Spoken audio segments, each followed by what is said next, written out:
Hello everyone, I am Tacit, and today I'm going to be going over the Gems of War event objectives for the Turn to Stone event, in which the Rok'gar the Guardian is added to the game. Of course, this is a Grosh-Nak event week with some of the worst mythics in the entire game. However, we're getting a pretty nice Uber Doomskull mythic this Friday. That's going to be bringing in that mechanic, since nothing actually creates it currently. But anyways, as far as this troop, of course, it is from Grosh-Nak, as it is indeed a Grosh-Nak event week. It is an epic, so you do end up getting the 2 arcane, so great time to stock up on brown, yellow, if you end up needing them for any upgrades. As far as the troop itself, it's a little bit weird. Probably one of the stronger ones for Wonder Converters, especially since this is a color that Flask cannot do with the browns. However, a little bit weird in how it ends up doing it.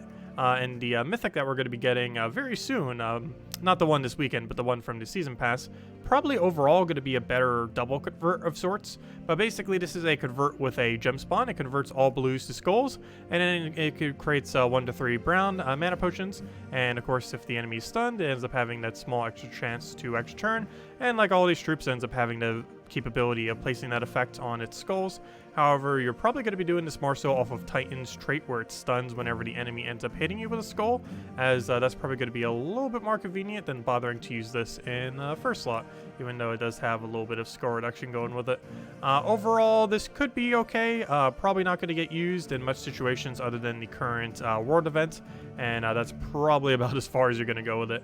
As far as using it in a real team, it's probably going to be way too inconsistent to bother using, but it's like an alternative skull spam option. A little bit weird to have both a convert with a gem spawn. Very few things actually have that weird combination. Most of the ones that do end up just converting all of them into something, but one that actually ends up doing one that you know, isn't part of the conversion. Kind of interesting, but overall that's going to be more of a bad thing than a good thing, and it's probably going to get in the way more than it's really going to help. And beyond the world event, probably not going to see much usage. As far as the other things that we got going on, of course, with it being Grosh-Nak, we do have the event key drop table for Grosh-Nak. So if we go under troop and go under the Grosh-Nak Kingdom category, everything that you see here, with a few exceptions, are all in the drop table. Long story short, do not open event keys, but everything except the 4 dripping cavern troops, and where's the other one? I know there's one other one that shouldn't be here. The Ogrin. Everything except Ogrin and the 4 dripping cavern troops are not in the drop table. Everything else under this category is. For the most part, I wouldn't really bother with event keys. Maybe if you have 0 copies of Fist of Zorn, you might want to try to make sure you do that. But beyond that, and she's an epic, so it should just take you like 10 or so. But aside from that, I would not bother. This is some of the worst legends and mythics, particularly mythics, in the entire game, and unless you're just getting it for the sake of upgrading the kingdom and for completion's sake, there is pretty much no reason to be using event keys on this place, unless it's going for kingdom stars. It is possible as of today to get 22-star Grosh-Nak, so how's that going for? I believe the kingdom is armor? Yeah, armor. So that's like extra for Owain. But beyond that, and kingdom upgrading purposes, you're not really going to be doing event keys. Anyways, as far as the world event, it has a absurdly confusing scoring system. Main thing to keep in mind is if you just do rarity order, but make sure you prioritize Rok'gars on epics, you should be fine for the most part. Every single one of these is scored a little bit differently, with Shade of Zorn being highest, then Gargantar, then Garnak, then Rok'gar, though depending on how the variable goes, the Rok'gar could actually be better than the Garnak, then Krog the Dread, and then the Brawl Master as the worst. However, due to the way that these battles are, and the fact that you're basically going to get to the point where you're just doing the same battle over and over and over again, the easiest way to simplify this is just don't take Brawl Master, and you're probably doing the correct room. Just completely keep ignoring Brawl Master and do it in rarity order, and you are basically doing the correct room then. The only one exception to that is Rok'gar is better than Krog the Dread in every possible situation as far as points, so you might want to prioritize that a little bit, where this epic is actually better than this legend. However, beyond that, as long as you don't take Brawl Master, you're probably doing the right room, because you're eventually just going to be stuck where like every single room is just going to be a Brawl Master except for the one that you're clicking on. So by that point, it won't really matter what the other ones are, and RNG will basically dictate the points beyond that point.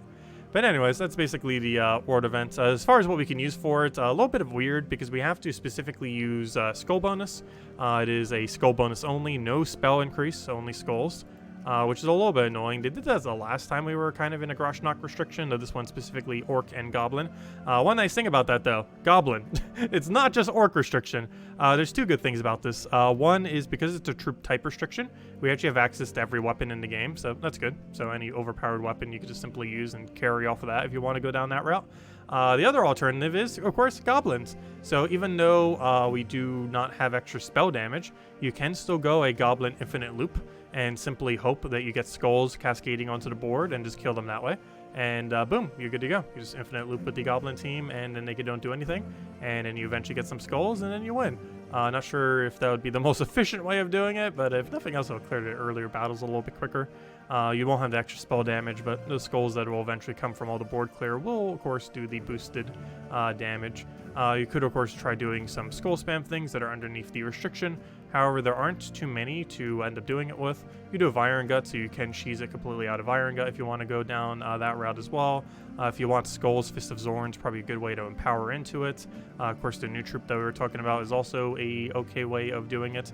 And by an okay way, I mean one of the only few. And there's also a few weapons that do it, like Withering Staff and any of the books, any of the tomes, any of the Doomskull converting weapons. So you can end up going down those routes as well if you want to go down a weapon route that ends up doing it too. So those are pretty much your options. Not too many, but yeah, Infinite Goblin Loop is probably the way I'm going to go. Unless it starts getting a little bit too slow, in which case we might have to actually go down the Skull Spam route just to have the higher damage. But we have access to Mang, we have access to Earth's Fury, and a few other things. Speaking of which, Earth's Fury and Soulforge this week, really great weapon to pick up. But we'll get to that in a moment. Anyways, so other things that we got going on. Tuesday, we got a faction event for Dripping Caverns. It's a green-blue, so you have access to pretty much all the broken stuff for the most part. Maybe not all the broken things, but quite a few broken things. It's pretty straightforward location. Pure Faction's not too bad on it either because you have access to Silence with mana accumulation with true damage. So it kind of has everything it needs to just auto-win the legend in itself. Really bad tank though. But anyways, Wednesday we got the Orc bonus. Nothing really too special there. This guy's been out for a while, but if you don't have that, make sure to get it. Thursday class, Barbarian. One of the worse. Is it worse? Probably bottom 3, definitely bottom 5 hero classes within the game. There's just better ones that do Skull that you basically never touch this. It doesn't really have enough unique aspects to justify using it compared to many of the other amazing options like Slayer, Hierophant, and any of the other many Skull damaging based hero classes. And on Friday, we got two things going on. The most noteworthy one is, of course, a new Mythic that will be bringing in a Doomskull mechanic. It's basically a Lord of Slaughter, but Doomskulls with exact inverse colors, which is kind of interesting. Also, I'm not sure if they're going to rework the mana cost, but one lower mana cost than Lord of Slaughter, oddly enough. Though it doesn't end up creating as many gems, so that might be why. But yeah, it'd be interesting to see how it pans out since Lord of Slaughter plus the new troop coming out this Mythic. Really good synergy. Highly advise getting it when it comes out this Friday. That'll be available in Glory Gem Guild and VIP chests then. And we only have a few days to wait. Aside from that, we also have a raid event going on Friday. And we'll be getting a new weapon on that day as well. As far as Soulforge, there is one somewhat noteworthy thing to consider in both the categories. As far as Mythics, while not super high priority, the highest priority I would say is the Archdiva. Archdiva is a very situational Mythic, however, there is a possibility it's going to be broken beyond belief with the Mythic that's coming out this Friday in combination with Lord of Slaughter. Lord of Slaughter is already one of the best options to be using with Archdiva, and now that we'll have a double combination of two Mythics that have exact inverse colors that are both basically the exact same mechanic, that both work really good with Archdiva, it is a bit higher priority to maybe consider getting him soon, and how coincidental that he's actually available this week. That is purely coincidental, but perfect coincidence. So if you want some good synergy and you have some diamonds laying around, you probably want to get this to go with the new Mythic coming out this Friday. Even if you don't have Lord of Slaughter, you can simply just use this into the new Mythic and you're probably already going to be fine. The new Mythic's not so much a frontliner though, it's more so like a second, third, maybe even fourth in some situations, because it doesn't have like the score reduction like Lord of Slaughter does. But basically, as far as this troop, it ends up giving an ally a bunch of attack, life, and armor, and most notably, it fills their mana to full. It doesn't matter what their mana cost is. Could be 30, could be 20, could be 25, could be 3. It will fill it all the way to full. So obviously this is really good on high mana cost mythics, particularly the ones above 24, and the higher the better, because, well, it doesn't matter what it is, it'll just bring them immediately to full mana. It can only be cast once, however, it is an insanely amazing cast, and basically allows you to double cast pretty much any mythic you want in the entire game. So that's pretty convenient. This is particularly useful on mythics that use all these stats, and if you're doing skull spam and you're using this on first slot, well, you're using all those stats, so it ends up coming into play. He's also one of those one cast troops that is still useful even after it's cast. It's a barrier and blessing a random ally whenever you do an extra turn, and of course this is good because it can help counter out Entangle. It can give you some more protection to make sure that you stay alive getting into getting all the mana initially, and then just kind of win from there. So yeah, I would highly advise getting it. Not like the super highest priority of mythics, but as more and more mythics come into the game, there will be more synergies with them, and this mythic coming out this Friday definitely has direct synergy with it, so worth considering if you haven't already picked it up and you have the diamonds laying around. Anyways, as far as Soulforge, there's one thing I would advise. If there was anything that you would want to get from Soulforge this week and not leave this week without, it is probably going to be Earth's Fury. Earth's Fury is basically Mang, but it distributes the attack across the entire team. It overall gives you more attack than Mang, however, every single individual troop gets a less attack. This is particularly good on troops that have really high boost ratios, because they effectively get the exact same amount of value as Mang. If they are already doing triple damage, like let's say a web spinner, they're basically getting the exact full Mang effect simply by having a Earth's Fury, because even though it's a 3-to-1, which means basically it's only doing around 33% of the actual attack gain that a Mang is per each of the troops. However, if you have a triple damage on that troop, well, you're basically closing that gap. And you can end up doing this with things that have 5 times damage, of course, in those kind of situations, to end up getting some pretty good value, most notably in invasions. You can end up doing it in invasions, really good invasion weapon, to end up having 5 times damage. Of course, this weekend is raids, however, still relevant for whenever invasions do a roll around, which isn't too often, but when they do, really great weapon for that. I personally don't feel like I use it too much, but it is a weapon you do want to have around, as there are situations where a Earth's Fury is better than Mang. And even though everyone has access to Mang, it is good to consider getting a Earth's Fury if you have the resources laying around. Aside from that, nothing else too noteworthy. Main other thing would be, of course, Doomed Codex if you want to get it for Guild Wars. Just to pick that up, of course, the priority is to get all the Doomskull converting weapons, full AoE ones first. However, it's an okay one. And beyond that, you'll just do the ones that have the double gem creation. Overall, given how bad both Orcs and Grosh-Nak is, those are probably extremely low priority. But the only really good thing, of course, being mostly Earth's Fury and the Codex. And as far as troops, the Archdiva. Anyways, so with that all out of the way, let's go over a few teams real quick. So, of course, as far as the reward event, it is skull only. However, despite that, you can still infinite loop them. That's not stopping you at all from doing infinite loops. And you can basically just infinite loop this and just hope you get skulls off of cascades and end up doing it that way. This will also deal with the earlier battles a little bit quicker, which is the other reason why we're using that. The other thing that you can end up doing, of course, is going down some kind of skull spam route. How you go about this is up to you. This one is specifically with epics and below, and I also showed it with Mang instead of like Withering Staff or something, just to make it a little bit cheaper to copy and paste. But of course, you do have access to Withering Staff. You have access to all the Doom weapons that hit all enemies while doing Doomskull convert. If you wanted to, you could even do the codexes and all that. However, those probably aren't worth doing compared to a couple of the other skull spam options. But basically, of course, Glory Troop probably going to be pretty useful for this. Has a really good skull spam. Going to be a little bit annoying to use, but Titan Stun, if you have the first trait, make sure to have that. If they hit you with a skull, you're going to stun them, and then he's going to get the 50% chance to extra turn. So he's going to be able to get value there. Aside from that, we have the Red Creation. This is mostly just to feed mana. And we have Fist of Zorn, which pretty much going to be mandatory if you're going down the skull route. Once it has Empower, it ends up getting first turn convert. Not only does it give attack to your first slot, but it also will give you some skulls, which will ideally be aligned, and help pressure a kill or two with the immediate amount of skull damage they can do from turn 1. And that's pretty much how the ward event's going to go down, especially towards the later end, where Fist of Zorn is going to go crazy initially. You feed something else, getting their ability up, you cast that ability, get even more skulls, and win that way, either through a weapon or through one of the very, very limited ways of creating skulls otherwise. But if nothing else, that's something that everyone will have access to, the Glory Troops, since very accessible. As far as the Dripping Caverns faction, I wasn't going to show more than one, but I figured this is pretty much all you're going to need. It is a green-blue restriction, so you don't really need more than simply Rowan running through the entire time.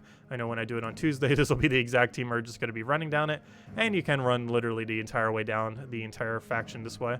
Of course, you can end up going down more of a insta-kill route towards the later battles, but nothing really beats or Skia Shield of Rowan. Nice, simple, straightforward. Get your mana, cast it out, and you're good to go. Covers pretty much all your bases that you'll ever need, and ends up working out quite nicely. As far as pure faction, there are a couple ways to go about this depending on how you want to do it. I actually believe I did it slightly differently than this when I did end up doing it myself. However, I would advise doing it this way because I went with some kind of other like mana accumulator or the skull spammer. I think it was the mana accumulator that also had skulls, and the skulls were backfiring more than they were really helping. So overall, I'd say just triple up on the Mythic, maybe even quad up on the Mythic. The epic troop here, sorry, the rare troop here is actually really exceedingly bad. The only reason why we use it is for the score reduction. You actually never want to cast it. The main reason that it's so bad is the amount of increase is based on how many gem destroys, not based on the armor that it gains, the durability. So it's only destroying one single color, not the entire board, so it's not like a Thrall. And not only that, but it's also gaining nearly 0 armor because the boost ratio isn't on it. It's on the, the boost ratio is on it, but it doesn't have the magic gain on it. So basically, this thing is creating like 10 armor. You could be even up against like the faction one that has like 1 billion stats. They're still only going to get like 10, 20 or so armor every single time they cast. It does such a absurdly low amount of stats. So this thing's basically useless, used entirely for its stone skin. Do not cast it a single time. It's just there to tank, and then you just keep spamming this until you win. The legend is pretty decent here. I've really been building teams around it, but it's actually not that bad of a troop. It gains enraged a random ally, which is kind of a weird mechanic. However, its ability is pretty much flawless for running factions. It does basically everything you would ever need it to do. It silences and deals true damage to not only the first enemy, but also the last enemy. And also gets to explode, which means you get to mana accumulate. And it does it based on whatever mana color is most on your team. So you even get to control which color ends up doing based on what your team composition is. In this case, of course, we'll be exploding blue. And yeah, then you just set your banner to go all in on purple so you can get mana directly into it, and then you end up winning. And you just keep spamming this until you win. You could even go with 4, though it is a little bit safer going with 3 in a tank. You just don't cast the tank ever. And yeah, that's all you gotta do for pure faction. Overall, not the easiest pure faction, but definitely on the easier half of pure factions out there. Mostly because this legend alone can pretty much solo the entire faction. Just spamming it with, especially with potion effects, with enchant and everything else.